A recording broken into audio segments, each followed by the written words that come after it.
सभी को नमस्कार। जितने लोग ज्वाइन हुए हैं आज के सेशन में, उन सभी का स्वागत है।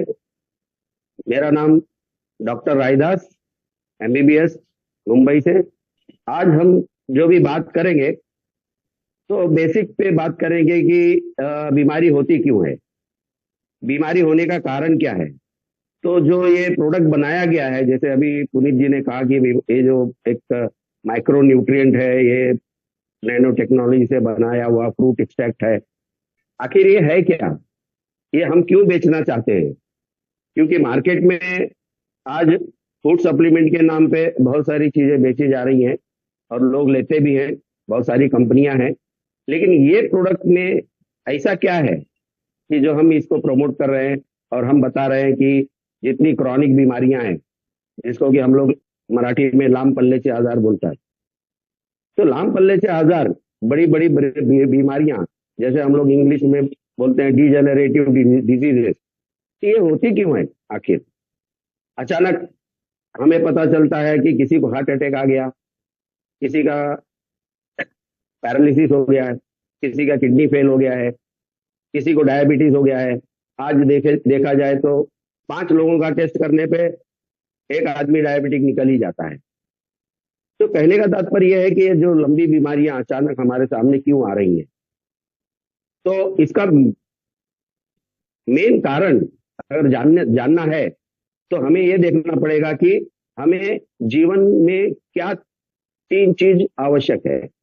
ये 3 चीज जो है, जो हमारे शरीर के अंदर जाती हैं, ये हमको पता है कि ये न्यूट्रिशन, जो खाना खाते हैं हम लोग, दूसरा पानी, और तीसरी हवा, ऑक्सीजन जो हम लोग लेते हैं। ये 3 चीज के बगैर तो कोई जी नहीं सकता है मेरे ख्याल से। अगर इस चीज को अगर आप समझ गए तो ये जो मैं बोलने जा रहा हूं, अभी जो समझाने जा रहा हूं कि बीमारी का कारण क्या है, तो आप अपने आप को बचा भी सकते हो और इसको ठीक भी कर सकते हो। तो सबसे पहले मैं ये बताऊंगा कि न्यूट्रिशन, तो न्यूट्रिशन में हमें क्या क्या चीजों की जरूरत होती है, जो स्कूल में सिखाया जाता है कि हमें ग्लूकोज की जरूरत होती है एनर्जी के लिए, प्रोटीन की जरूरत होती है मसल बिल्डिंग के लिए, और फैट की जरूरत होती है, और उसके साथ में हमें बहुत सारे विटामिन, मिनरल्स और फाइबर्स और बहुत सारे माइक्रो न्यूट्रिएंट्स की जरूरत होती है, जैसे फाइटो न्यूट्रिएंट्स है, फ्लेवोनाइड्स है, ऐसे भी चीजों की जरूरत होती है। तो जैसे मैं ये गिना रहा हूँ कि सारे विटामिन सारे, तो क्या आज हमारे भोजन में ये सारी चीजें मिल रही है क्या? जो हमारा स्टेपल फूड है, 3 चपाती या 4 चपाती या राइस या दाल या एक सब्जी, तो ये सारी चीजें हम दे रहे हैं क्या? अगर हम नहीं दे रहे हैं तो अचानक कोई ना तो कोई बीमारी हमारे सामने आकर खड़ी हो जाती है। तब हम बोलते हैं कि अरे मुझे क्यों हो गया ये बीमारी, मुझे कैंसर हो गया, डायबिटीज हो गया, पैरालिसिस हो गया, किडनी फेल हो गई, मेरा प्रॉब्लम ऐसा क्यों हुआ है? क्योंकि हमने उसके ऊपर पहले से ध्यान नहीं दिया। तो एक चीज है, prevention is better than cure. बीमारी होने से पहले अगर बीमारी को बचा लिया जाए तो उत्तम है। तो मैं आज ये बताना चाहता हूं कि ये 3 चीज जो हम लेते हैं, हम खाना खाते हैं, पानी लेते हैं और हवा लेते हैं, ऑक्सीजन लेते हैं, ये 3 चीज हमारे बॉडी में जाकर करती क्या है? आखिर इनका काम क्या है वहां पर? तो ये तीनों चीज मिलकर एक मेटाबॉलिज्म, चयापचय की क्रिया करते हैं। ये जो होता है सेल में होता है, जैसे कि सेल सेल हमारे बॉडी का एक कोशिका जिसको बोलते हैं हम लोग, एक बेसिक पार्ट है। ये सेल से ऑर्गन बनता है, ऑर्गन से सिस्टम बनता है। ये सारी चीजें जो बॉडी बनी है एक सेल से बनी हुई है। ऐसे हमारे बॉडी में 60 ट्रिलियन सेल्स है, और ये 60 ट्रिलियन अलग अलग तरह के सेल हैं। जैसे कि अभी 20 प्रकार के सेल हैं। हमारी आंखों का सेल अलग है, हार्ट का सेल अलग है, लंग्स का सेल अलग है, इंटेस्टाइन का सेल अलग है। ये सारे सेल अलग है, 220 तरह के सेल हैं। अब इन सेल को क्या चाहिए? क्या हम गिन कर देते हैं क्या? सवाल होता है यहाँ पर कि क्या हम ये सारी चीजें जो गिन कर देते हैं, कि जैसे हमारे हार्ट को कैल्शियम चाहिए क्योंकि वो 72 बार 1 मिनट में धड़कते चले जा रहा है और कई सालों से धड़कते चले जा रहा है। हम सो जाते हैं, हमारी सांसें चलती रहती हैं, हम खाना खाते हैं, सो जाते हैं, सुबह लैट्रिन जाते हैं। ये सब क्या है? नेचुरल। ये सब क्या होता है, तो इनको क्या चाहिए, कुछ चाहिए रहता है, क्या हम उसको देते हैं क्या? अगर नहीं देते हैं तो हमें बीमारी आनी ही है। अब ये जो ग्लूकोज है या प्रोटीन है या विटामिन है, ये सारे जो है, माइटोकॉन्ड्रिया एक पावर हाउस है, हमारे बॉडी में एक पावर हाउस होता है जो माइटोकॉन्ड्रिया कहलाता है। वहां पर जाकर इनका विघटन होता है, और ये विघटन करने वाला, इनको जलाने वाला, ग्लूकोज को जलाने वाला है वो ऑक्सीजन। तो लोगों को पता ही नहीं कि ऑक्सीजन हम क्यों ले रहे हैं, आखिर ऑक्सीजन हमारे शरीर में जा क्यों रहा है। तो ये ऑक्सीजन क्या करता है कि हमारे ग्लूकोज को, प्रोटीन को सेल के अंदर जलाता है, एक सेगड़ी है। अब ग्लूकोज जलने के बाद में हमें क्या मिलता है, हमें एनर्जी मिलती है, एटीपी मिलती है। हमने खाना खाया, दिन भर काम किया, फिर से वो ग्लूकोज खत्म हो गया, फिर भूख लगती है। ये सारा प्रोसेस जो है चलते रहता है हमेशा। लेकिन इसके बीच में ये प्रोसेस चलता है, चयापचय की क्रिया, जो मेटाबॉलिज्म है, उसके कारण बहुत सारी गंदगी भी निकलती है। जैसे कि हमें एटीपी मिल गया, एनर्जी मिल गया, उसके साथ में कार्बन डाइऑक्साइड भी निकलता है। कार्बन डाइऑक्साइड हम लोग छोड़ देते हैं और फिर ऑक्सीजन लेते हैं। लेकिन उसके साथ में बहुत सारी गंदगी और निकलती है, जिसको हम लोग कहते हैं फ्री रेडिकल। ये जो सेल में जो ऑक्सीजन करता है, ये ऑक्साइड बनाता है। ये जो फ्री रेडिकल जो तैयार होता है, यही घातक है। ये फ्री रेडिकल को ROS भी कहते हैं, रिएक्टिव ऑक्सीजन स्पीसीज। मतलब ये ऑक्सीजन जो है रिएक्टिव है, सजीव है, ये मारक है, ये मारता है लोगों को। तो ये फ्री रेडिकल क्या होता है, फ्री रेडिकल के नाम है hydroxyl group, peroxyl group, peroxynitrite, super oxide. ये सारे फ्री रेडिकल हमारे शरीर में चलना चालू हो जाते हैं। लेकिन अब इसका उपाय क्या है? इतने सालों से तो हम जी रहे हैं, तो आज ही डॉक्टर क्यों बता रहा है कि भाई फ्री रेडिकल से सारी बीमारियां होती है? ये मैं इसलिए कह रहा हूं कि हमारे शरीर में ऑलरेडी एंटीऑक्सीडेंट रेडी है उसको काउंटर करने के लिए। अब ये एंटीऑक्सीडेंट क्या होता है? ये जो प्रोसेस चल रहा है, मैंने जो बताया, ग्लूकोज, वाटर और ऑक्सीजन मिलकर एटीपी बनाते हैं, इसको ऑक्सीडेशन प्रोसेस कहते हैं। तो हमारे नेचर में दो प्रोसेस हमेशा चलता रहता है, तो ऑक्सीडेशन और रिडक्शन। जैसे कि लोहा बाहर रखा हुआ है, उसको जंग लग जाता है, ये ऑक्सीजन और पानी की वजह से होता है, इसको बोलते हैं ऑक्सीडेशन प्रोसेस।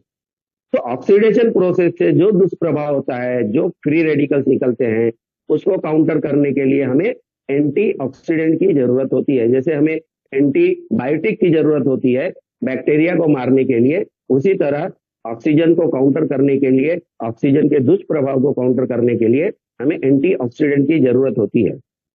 मेरे ख्याल से एंटीऑक्सीडेंट क्या है वो भी समझ गए आप लोग। मेरे ख्याल से एंटीऑक्सीडेंट क्या होता है, ये हमारे शरीर में ऑलरेडी इनबिल्ड होता है, जिसको हम लोग इम्यूनिटी पावर कहते हैं। अभी एंटीऑक्सीडेंट ये दो प्रकार के होते हैं। एक तो जो हमारा प्राइमरी एंटीऑक्सीडेंट है, जो हमारे शरीर में इनबिल्ड है, बनता रहता है, और दूसरा होता है सेकेंडरी एंटीऑक्सीडेंट। प्राइमरी एंटीऑक्सीडेंट को एंजाइमेटिक भी बोलते हैं, जैसे CoQ10 हुआ, ग्लूटाथायोन हुआ, बहुत सारे एंजाइमेटिक एंटीऑक्सीडेंट है हमारे शरीर में प्राइमरी। और ये प्राइमरी एंटीऑक्सीडेंट ही मेन काम है। और ये जो है हमारे शरीर में, जब हम बच्चे रहते हैं, बचपने में ये 100% हमारे शरीर में रहते हैं। और ये हमेशा जितनी बार ये फ्री रेडिकल्स आते हैं, उनको काउंटर करते चले जाते हैं, काउंटर करते चले जाते हैं। और हम पढ़ाई लिखाई करके शादी भी कर लेते हैं, काम करते हैं, बच्चे पैदा हुए, 40 उम्र आते आते 40 की उम्र आते आते ये एंटीऑक्सीडेंट जो होता है, इनबिल्ड जो इम्यूनिटी होती है, वो 40 से 50% डाउन हो जाती है। ऐसा कहा जाता है कि 40 या 50 के बाद में ही सारी बीमारियां क्यों होती है। तो मेरे ख्याल से आपको समझ में आ गया होगा कि ये 40 उम्र के बाद में ही ये सारी बीमारियां क्यों होती है। क्योंकि हमने क्या किया है कि जो हमारा एंटीऑक्सीडेंट था, जो प्राइमरी एंटीऑक्सीडेंट था, उसको हमने एग्जॉस्ट कर दिया, उसको यूज कर लिया है, और उसके बदले में हमने अपने शरीर को कुछ दिया नहीं, सिर्फ उसके साथ काम करते रहे, उससे खटते रहे, झगड़ते रहे, लड़ते रहे, टेंशन ले लेके सारी चीज करते रहे। इसकी वजह से वो आधा खत्म हो गया है। अब आपको 40 के बाद में बीमारियां होनी चालू होंगी। पता चलता है डायबिटीज हो गया है, ब्लड प्रेशर हो गया है, हार्ट का प्रॉब्लम आ रहा है, आज 40 में भी हार्ट के प्रॉब्लम आ रहा है, पैरालिसिस हो रहा है, किसी को कैंसर हो रहा है। ये सब क्यों हो रहा है? ये सब वो 70-60 जाते जाते एज, ये 70% डाउन हो जाता है, और 60-70 के बाद में ज्यादा करके कैंसर होने की संभावना होती है। अल्जाइमर हुआ, ये सारी बीमारियां जो है 60-70 के बाद में चालू हो जाती है। इसका मेन कारण जो है, ये प्राइमरी एंटीऑक्सीडेंट को हमने यूज कर लिया और उसकी जगह पे हमने उसको कुछ दिया नहीं। अब सेकेंडरी एंटीऑक्सीडेंट की बात करते हैं। सेकेंडरी ऑक्सीडेंट जो होता है, रिजर्वेटॉल, कैरोटेनॉइड्स, विटामिन ए, सी, ई, बहुत सारे मिनरल्स, सेलेनियम, कोबाल्ट, ये भी है, हमेशा अपने भोजन में लेते रहते हैं। लेकिन प्राइमरी एंटीऑक्सीडेंट और सेकेंडरी एंटीऑक्सीडेंट में फर्क क्या है? प्राइमरी एंटीऑक्सीडेंट का पावर इतना पावरफुल रहता है कि उसका एक molecule millions of free radical को काउंटर करने की क्षमता रखता है। ये बहुत बहुत इंपॉर्टेंट है। प्राइमरी जो है, यहाँ पे मैं पहले ही बता दूं कि एसओडी जो है वो प्राइमरी एंटीऑक्सीडेंट है। तो एसओडी इंपॉर्टेंट है, बहुत सारे लोग बोलते हैं एसओडी एसओडी। तो ये प्राइमरी एंटीऑक्सीडेंट जो है, ये हमारे एक मॉलिक्यूल 1000 मिलियंस फ्री रेडिकल्स को काउंटर करता है। लेकिन जो सेकेंडरी एंटीऑक्सीडेंट है, वो सिर्फ एक मॉलिक्यूल, एक ही फ्री रेडिकल को काउंटर करता है। तो आज जो हम लोग खा रहे हैं, जो ले रहे हैं, जो सारी चीजें कि मैं ये खा रहा हूं, मैं कर रहा हूं, ये कर, लेकिन नहीं हो रहा है, कुछ भी नहीं हो रहा है। लेकिन हमने क्या किया है, एग्जॉस्ट कर दिया है वो। ये बीमारी होती क्यों है? अभी बीमारी होने का कारण क्या होता है कि जब ये एंटीऑक्सीडेंट और फ्री रेडिकल में इम्बैलेंस हो जाता है। मतलब क्या है कि जब फ्री रेडिकल आपके शरीर में ज्यादा हो जाता है, तो ये आपको बीमार कर देता है। अब ये देखना है कि फ्री रेडिकल ज्यादा कब होता है। फ्री रेडिकल ज्यादा होगा कब होगा? जब हम 3 चीज शरीर में जो लेते हैं, जैसे भोजन हुआ, पानी हुआ, इसी के अंदर हमारा ये बीमारी का कारण छुपा हुआ है। जैसे भोजन में हम लोग बोलते हैं जंक फूड लिया, प्रोसेस फूड लिया है, इसलिए बीमारी हो गई है, ये सब। उसका कारण क्या है कि जंक फूड, प्रोसेस फूड लेने से फ्री रेडिकल ज्यादा शरीर में निकलते हैं, या हमने गंदा पानी पिया, या हमने ऑक्सीजन जो लिया है वो पोल्यूटेड है, पोल्यूटेंट हमारे शरीर में जा रहे हैं, या हम ज्यादा रेडिएशन ले रहे हैं, अल्ट्रावायलेट रेडिएशन है या एक्सरे रेडिएशन है, आजकल बहुत सारा रेडिएशन का फंडा हो गया है। ये सारी चीजें रहे हैं। और सबसे बड़ी चीज है जो आज अभी मार्केट में जाने के बाद आप देखोगे कि हर फ्रूट पे व्हाइट पाउडर लगा हुआ है, पेस्टिसाइड। ये पेस्टिसाइड, ये सारी चीजें हम लोग ले रहे हैं। तो क्या होगा, जब गंदा चीज डालोगे तो गंदा ही निकलेगा, तो फ्री रेडिकल ज्यादा ही निकलेगा। जब फ्री रेडिकल ज्यादा निकलेगा तो ये फ्री रेडिकल क्या होता है कि ये हमारे ब्लड में ज्यादा मात्रा में घूमते हैं, और घूमते घूमते वो हमारी जो आर्टरी, वेन, जिसको हम लोग सीरा धमनी कहते हैं, उसके इंटरनल लाइनिंग को, इंडोथेलियम को डैमेज करते चले जाते हैं। और वो डैमेज होने के बाद में मतलब एक खरचटन हो जाती है, घसरण हो जाती है, जिसको हम लोग बोलते हैं इन्फ्लेमेशन। तो ये सारी बीमारियों का कारण है ये फ्री रेडिकल के द्वारा इंडोथेलियम को डैमेज करना। अब इंडोथेलियम का डैमेज है ब्रेन में भी हो सकता है, या हार्ट में भी हो सकता है, या किडनी में भी हो सकता है, या लीवर में हो सकता है, कहीं भी ये डैमेज कर सकते हैं। और जैसे ही डैमेज होता है, वहां पर हमारे ब्लड के अंदर बहुत सारे प्लेटलेट, कैल्शियम, बहुत सारे सेल्स रहते हैं, फाइबर्स रहते हैं, वो जाके उसको कवर अप करने की कोशिश करते हैं, और इसी चक्कर में हमारी आर्टरी ब्लॉक हो जाती है, वहां पे एक गांठ बन जाती है, एथेरोस्क्लेरोसिस हो जाता है, या गांठ बन के वो कैंसर का रूप ले लेती है। इस तरह से वो अचानक से हमारे सामने आ जाती है कि हमें ये बीमारी हो गई है, हमें ब्रेन ट्यूमर हो गया है, हमें बोन का प्रॉब्लम हो गया है। ये सारी जो चीजें हैं, ये फ्री रेडिकल की वजह से होती है। अगर ये बात आप समझ गए कि फ्री रेडिकल क्या है, अभी मैंने बताया जैसे कि फ्री रेडिकल, अभी ये जो मैंने बताया कि बाहर से जो हम लोग लेते हैं, लेकिन कभी कभी हमारे अंदर जो डैमेज चलता रहता है, हमारे अंदर इंटरनल जो हमारे सेल टूटते बनते रहते हैं, उनको भी निकालने का प्रोसेस हमारे पास होना चाहिए। जैसे इंडोथेलियम टूट गया, फाइबर टूट गया, इंफ्लेमेटरी सेल्स तैयार हो गए, ये सारे जो सेल्स तैयार हो जाते हैं, उनको निकालने की क्षमता हमारे एंटीऑक्सीडेंट में या हमारे फूड में या इन्फ्लेमेशन को निकालने की क्षमता हमारे खाने में होना चाहिए। अगर ये कचरा नहीं निकाल पा रहे हो, डिटॉक्सिफाई नहीं कर पा रहे हो, तो आपको बीमार होना ही है।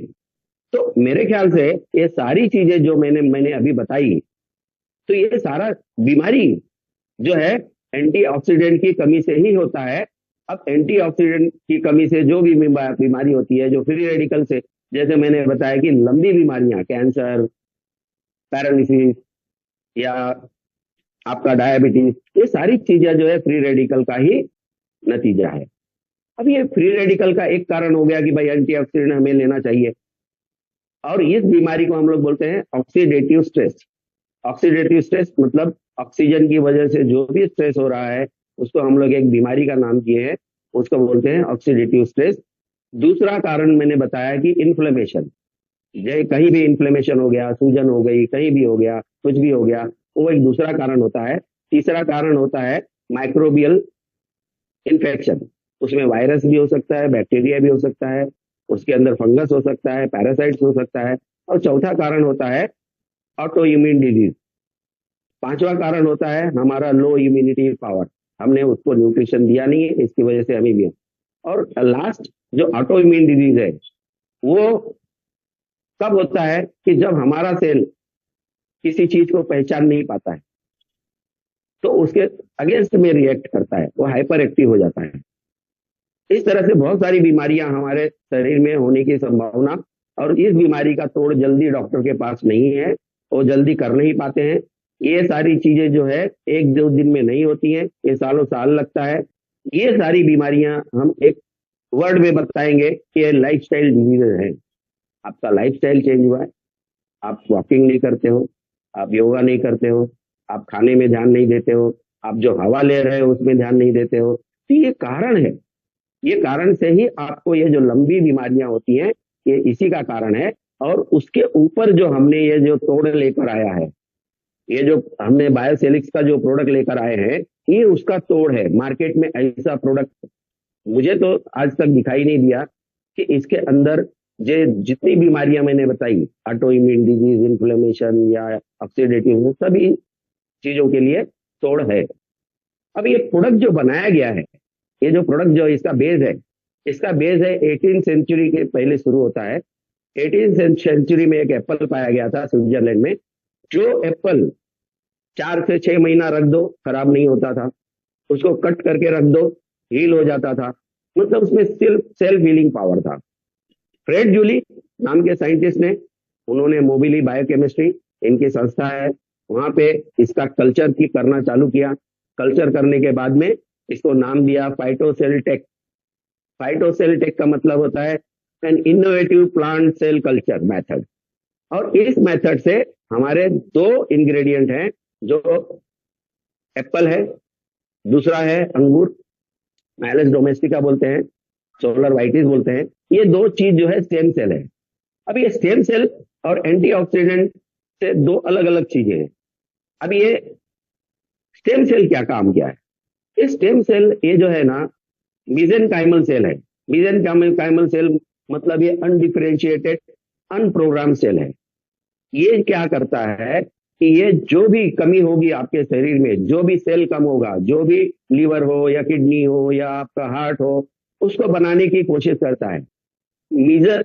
मेसेंकाइमल मतलब प्रिमिटिव सेल। प्रिमिटिव मतलब सुन, अभी मैं एक उदाहरण दूंगा कि आपकी स्किन हर दिन झड़ते जा रही है, आपका नाखून हर दिन बढ़ते जा रहा है, आप काटते जा रहे हो, आपका बाल बढ़ता है, आप बाल काटते हो, आपको जख्म हो जाता है, मसल कट हो जाता है, ऑटोमेटिक हील होता है। ये सब क्यों हो रहा है? क्योंकि रीजनरेशन प्रोसेस ऑलरेडी इनबिल्ड है।